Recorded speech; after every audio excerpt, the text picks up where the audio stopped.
Hello there. We are right now talking seriously about war as we gather at memorials and the lessons of the past go whizzing over our heads.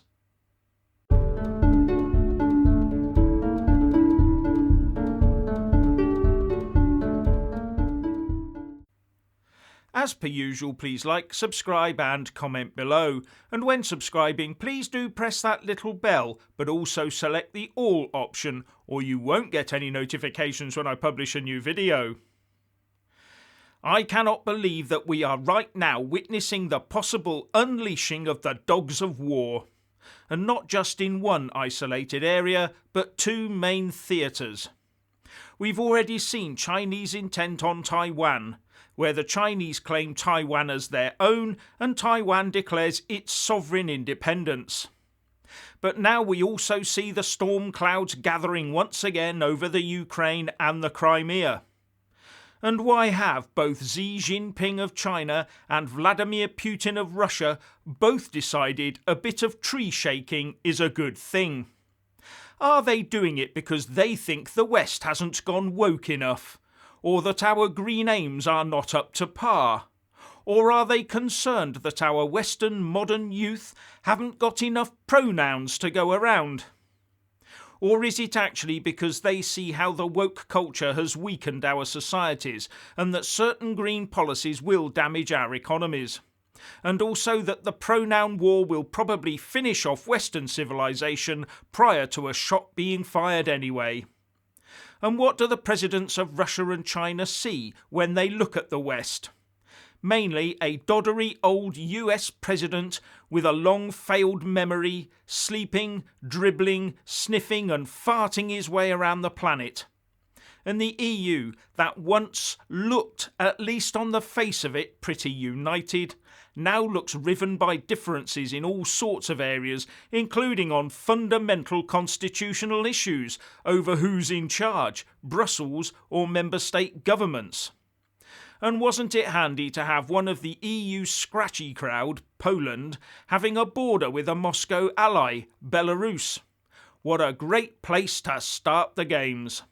And when they look at the UK, they see a country that militarily has some strengths, but no longer the strength in depth it once enjoyed.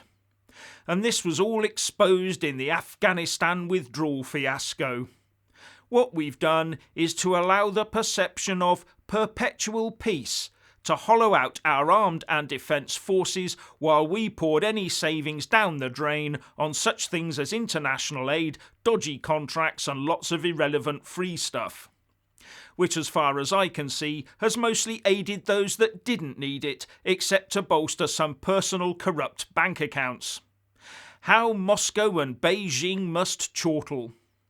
And do you really think leaders like Xi Jinping and Putin would be content to sit back if they got their way over Taiwan and the Ukraine? Do you really think that if we do some Chamberlain appeasement, then this time it would be different? Would you really listen to all those peaceniks out there saying let's do nothing about this? If we don't rise to the bait, then the problem will go away. Especially those lefties that live in the UK who would point to a map and say, look, it's miles away and nothing to do with us here. Would you listen to them? Well, if you do, then you are deluded. Now, US White House officials have privately warned the UK and EU that Putin is engaged in a massive troop build-up on the border with Ukraine and is ready to make a move against that country and seize territory. But I also gather the full story has not been made public. Not that you would expect that where defence matters are concerned, though. Not only that, Russian and Belarusian forces are right now engaged in mass joint training operations just 20 miles from the Polish border. But why would Russia want to invade Ukraine? Well, Moscow is worried that Ukraine will end up joining the EU and NATO, so Russia would lose any buffer of influence between itself and the West. But Moscow is also very keen to properly reconnect with the southernmost point in the area, the Crimea, which lies at the north end of the Black Sea.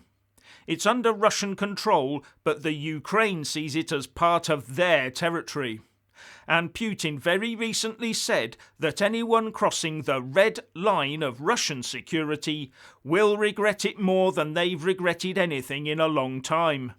And further, the Deputy Speaker of Russia's lower house of parliament, Pyotr Tolstoy, was engaged in a debate on Russian NTV in October, where he said, "All of Ukraine will be part of Russia, and there won't be any Ukraine."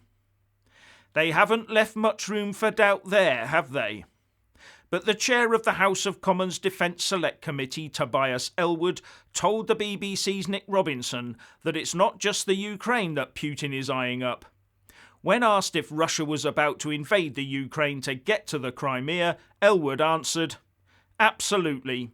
Tony Blinken, who is the US Secretary of State, is absolutely right to flag up this large-scale Russian troop movement off eastern Ukraine. Russia has form here in advancing its agenda when the world is distracted by other events.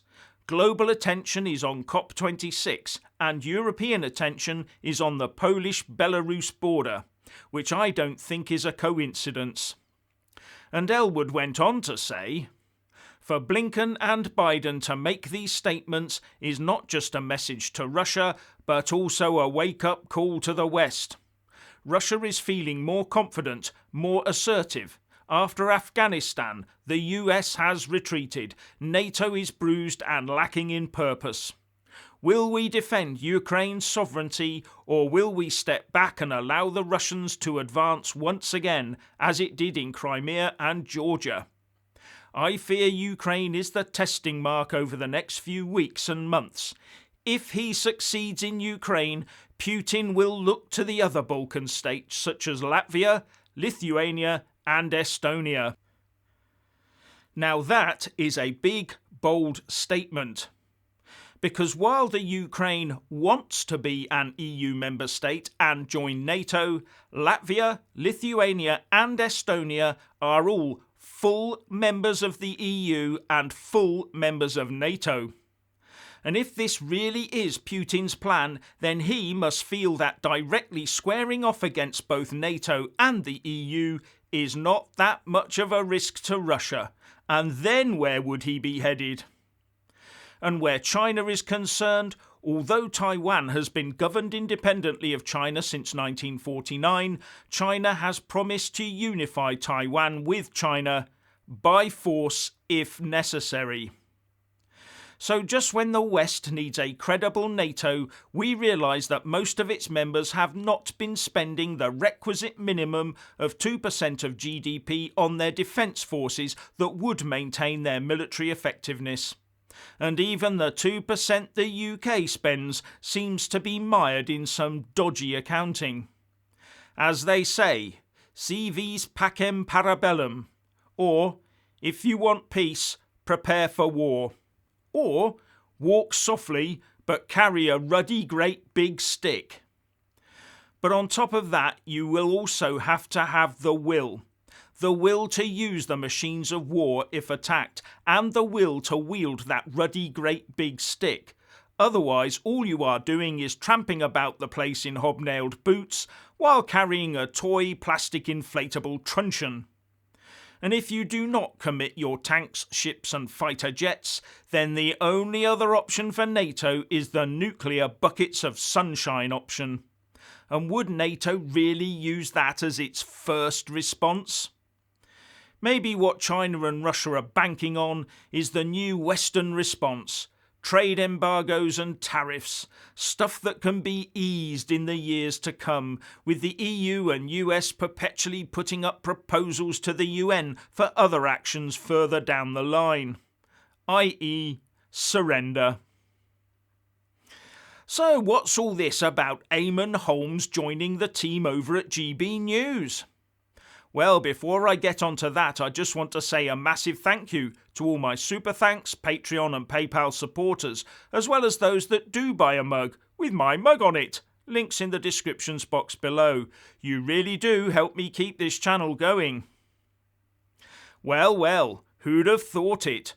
Eamon Holmes is leaving ITV's This Morning after 15 years of service to join the more right-of-centre offering GB News.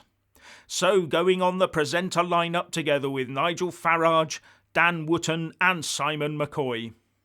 Now many, myself included, wondered if GB News could survive the battering of losing its main face, Andrew Neil, so quickly after the launch of the channel in what looked to be quite an acrimonious split.